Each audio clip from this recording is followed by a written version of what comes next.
If there is any friendship in the Ukraine war saga that mirrors Lukashenko's bond with Putin, it is Serbian President Aleksandar Vucic.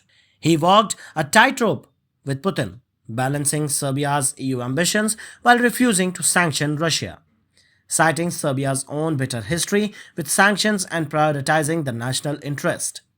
He also warned the Brussels that it must brace for war with Russia, claiming that the train has already left the station. This has drawn fire from the EU, with critics saying that Brussels' soft approach has pushed Serbia closer to Russia and China. But whenever a small nation defies the EU and its power players, pressure follows. Serbia is feeling the heat, and Brussels is grinning. But the accusations are flying around. They are wild and outrageous. Mass protests are sweeping Serbia, posing the biggest threat yet to the President Aleksandar Vucic's hold on power.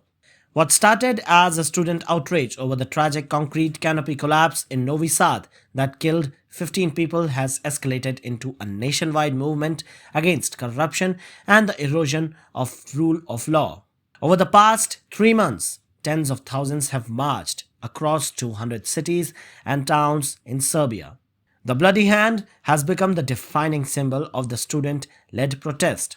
It appears to be a deep social reckoning if you see it from the outside. While students seek systematic change, rather the government overthrow, their movement has united various social groups. This is as per the student groups. The university professors are also backing the protesters and the students while voicing the concern over academic freedom.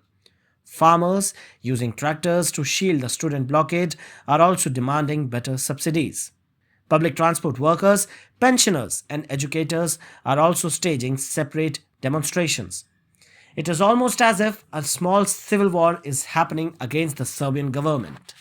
Not just this, the judiciary, long accused of lacking independence, is also taking a stand.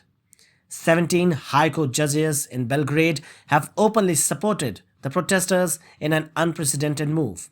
Looks like Vucic's grip on power is slipping fast. The Prime Minister has already resigned and the Serbian government is in full-blown crisis mode. But Vucic isn't backing down. Though he's blaming the protesters on foreign spy agencies out to get him.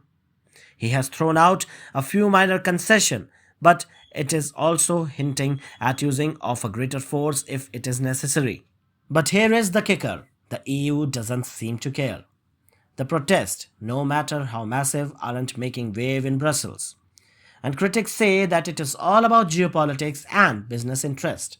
The European Union is just sitting back, watching the chaos unfold and probably enjoying the show. And why not? Vucic's stance has ruffled feathers in Brussels, Washington, and Kiev. While Serbia officially remains on EU path, Vucic's actions tells a different story.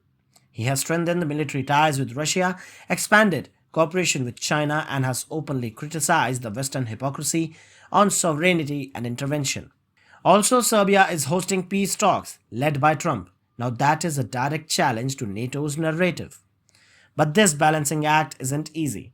Western pressure is mounting and the recent mass protests have only added fuel to the fire. The critics claim that Serbia's unrest is no coincidence. Whenever a leader defies the EU, trouble follows. Now with Serbia at the crossroads, Vucic's grip on power is being tested like never before. Is this a democratic uprising or a Western-backed shake-up?